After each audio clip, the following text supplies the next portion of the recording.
Bismillahirrahmanirrahim. Assalamualaikum warahmatullahi wabarakatuh.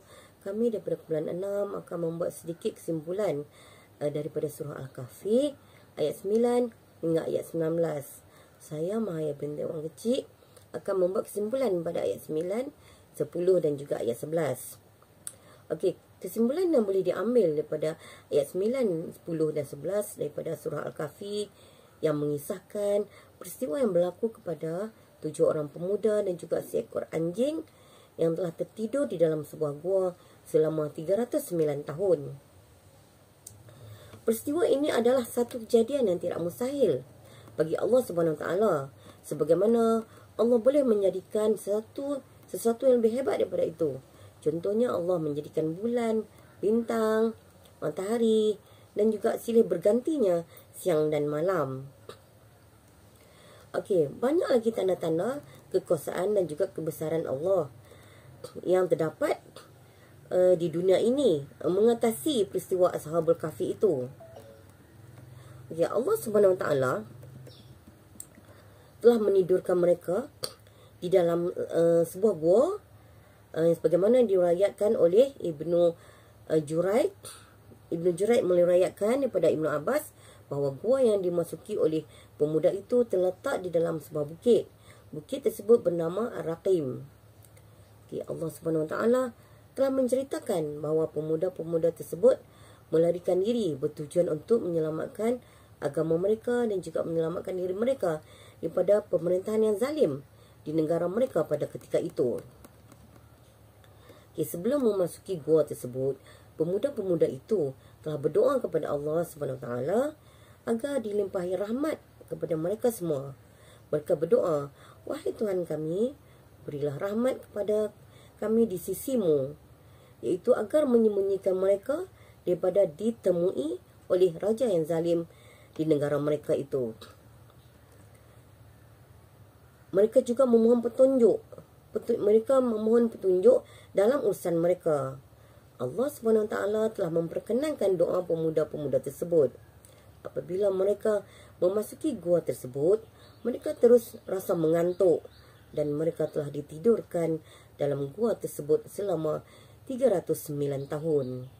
Itulah kesimpulan daripada ayat 9, 10 dan 11 daripada surah Al-Kahfi. Sekian, terima kasih. Assalamualaikum warahmatullahi wabarakatuh. Saya Nurada binti Kasnan, nombor matrik 047668, akan berkongsi kefahaman melalui tafsir Ibnu Katsir berdasarkan ayat 12 hingga 14 surah Al-Kahfi. Allah Subhanahu Wa Taala berfirman dalam ayat 12 surah Al-Kahfi, "Thumma ba'athnahum lina'lama ayyul hizbaini ahsa lima labithu amada." Summa ba'athnahum lina'lama ayyul hizbain bermaksud kemudian kami bangunkan mereka agar kami mengetahui manakah di antara kedua golongan tersebut, iaitu yang mereka saling berbeza pendapat. Ahsa lima labithu amada yang bermaksud yang lebih tepat dalam menghitung beberapa lamanya mereka tinggal di dalam gua itu. Ada yang mengatakan yakni hitungan dan ada juga yang mengatakan yakni batas akhir. Yang jelas adalah amada itu bermaksud batas akhir. Daripada firman Allah Subhanahu Wa Taala ayat 13, "Nahnu naqussu 'alaika naba'ahum bil haqq innahum fityatun amanu bi rabbihim wa zidnahum huda." Allah Subhanahu Wa Taala memberi penjelasan tentang kisah Ashabul Kahfi. Diceritakan bahawa mereka adalah golongan anak-anak muda yang mahu menerima kebenaran yang lebih lurus jalannya daripada generasi tua yang terjerumus dan tenggelam dalam agama yang batil.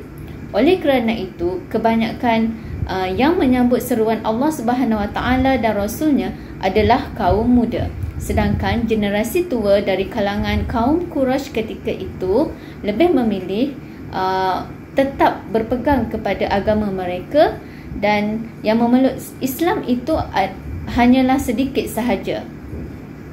Wazidnahum huda. yang bermaksud dan kami tambahkan kepada mereka petunjuk. Ulama-ulama yang berpendapat antaranya Imam Al-Bukhari mengakui adanya penambahan iman yang menjadikan ayat ini sebagai dalil yang menunjukkan bahawa iman itu dapat bertambah dan juga dapat berkurang.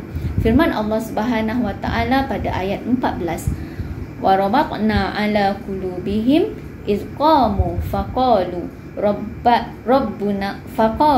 rabbuna rabbus samawati wal ard lan nad'u min dunihi ilaha laqad qulna idzan syatata.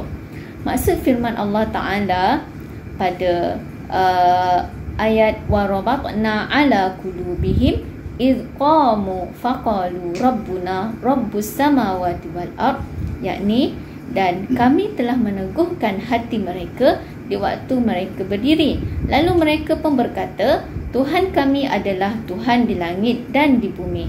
Allah Subhanahu Wa Taala berfirman, kami jadikan mereka bersabar atas tindakannya menentang kaum mereka sendiri, meninggalkan kampung halaman dan kehidupan yang mewah. Ramai ahli tafsir dari kalangan ulama salaf dan khalaf yang menyebutkan bahawa mereka terdiri daripada anak-anak orang besar Romawi dan orang-orang terhormat. Justeru yang menyatukan mereka adalah iman. Diriwayatkan oleh Imam Muslim dalam kitabnya Sahih Muslim, Ashabul Kahfi sepakat dalam satu kalimat sehingga mereka menjadi satu tangan yang saling membantu dan bersaudara dalam kejujuran. Lalu mereka pun membina satu tempat ibadah yang mana di dalamnya mereka menyembah Allah Subhanahu Wa Taala hingga akhirnya mereka diketahui oleh kaum mereka. Dan kaum mereka melaporkan kepada raja yang bernama Dikianus, sehingga raja tersebut memanggil mereka dan bertanyakan apakah kegiatan mereka. Lalu mereka pun menjawab dengan benar, berani dan benar, bahkan mengajak raja itu menyembah Allah Subhanahu Wa Taala. Oleh kerana itu, Allah Subhanahu Wa Taala menceritakan mereka melalui firman-Nya, wa rabatna ala qulubihim iz qamu faqalu rabbuna rabbus samawati wal ard lan nad'u min dunihi ilaha, yang bermaksud dan kami telah meneguhkan hati mereka di waktu mereka berdiri, lalu mereka pun berkata, Tuhan kami adalah Tuhan langit dan bumi, kami sekali-kali tidak menyeru Tuhan selain Dia. Kalimah lan itu adalah memberi penekanan kepada kami tidak akan menyeru kepada selain daripada Allah Subhanahu Wa Taala untuk selama-lamanya. Allah Subhanahu Wa Taala berfirman tentang mereka, laqad qulna idzan syatata, sesungguhnya jika kami demikian telah mengucapkan perkataan yang amat jauh daripada kebenaran, yakni batil ataupun dusta. Sekian, wabillahi taufiq wal hidayah. Wassalamualaikum warahmatullahi wabarakatuh. Assalamualaikum warahmatullahi wabarakatuh. Saya Surya Muni binti Muhammad Nasir, nombor matrik 047669, akan membuat ringkasan bagi ayat 15, 16 dan 17. Okey. Pemuda-pemuda Al-Kahfi melarikan diri daripada raja mereka dengan membawa agama Islam agar mereka selamat daripada fitnah, kerana raja mereka mengajak mereka supaya tidak beriman kepada Allah Subhanahu Wa Taala. Sikap inilah yang diperintahkan oleh syariat. Di saat fitnah melanda manusia, hendaklah seseorang itu melarikan diri daripada mereka demi menyelamatkan agamanya. Maka pada saat itulah pemuda-pemuda Al-Kahfi melarikan diri daripada kaumnya dan berlindung di dalam sebuah gua. Pada ketika itu juga, kaum dan raja pemuda-pemuda Al-Kahfi mencari-cari mereka. Okey. Seterusnya diceritakan juga bahawa pintu gua tempat persembunyian pemuda-pemuda Al-Kahfi menghadap ke arah utara kerana Allah Subhanahu Wa Taala menceritakan bahawa saat sinar matahari pagi masuk ke dalamnya condong ke arah kanan. Ini menunjukkan sebahagian daripada tanda-tanda kekuasaan Allah Subhanahu Wa Taala. Allah telah memberi petunjuk kepada para pemuda ke jalan yang lurus daripada kaumnya yang tersesat. Sesungguhnya orang yang diberi petunjuk oleh Allah, dialah yang akan mendapat petunjuknya, dan barang siapa yang disesatkan ataupun yang disesatkan oleh Allah, maka tiada seorang pun yang dapat memberi petunjuk kepadanya. Wallahu a'lam. Assalamualaikum warahmatullahi wabarakatuh. Bismillahirrahmanirrahim. Assalamualaikum warahmatullahi wabarakatuh. Saya Siti Maimunah binti Sakira, nombor matrik 048003, akan membentangkan kesimpulan untuk surah Al-Kahfi ayat 18 hingga 19. Baiklah, ayat 18 hingga 19 ini menyatakan tentang keadaan pemuda-pemuda dan anjing ketika mereka ditidurkan selama beratus-ratus tahun, dan mengikut sebahagian pendapat mengatakan mereka berada dalam gua tersebut selama 309 tahun. Wallahu alam.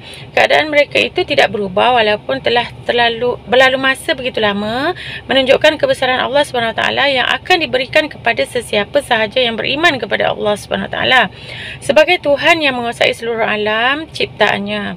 Setelah mereka bangun kebingungan dan lapar, perasaan mereka seperti baru sahaja mereka berada di gua tersebut.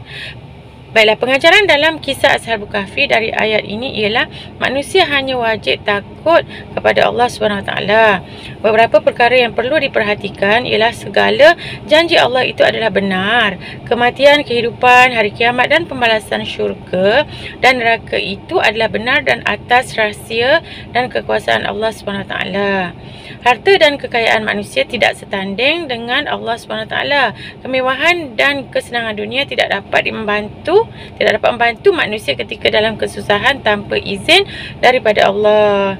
Dan manusia ini adalah terbatas.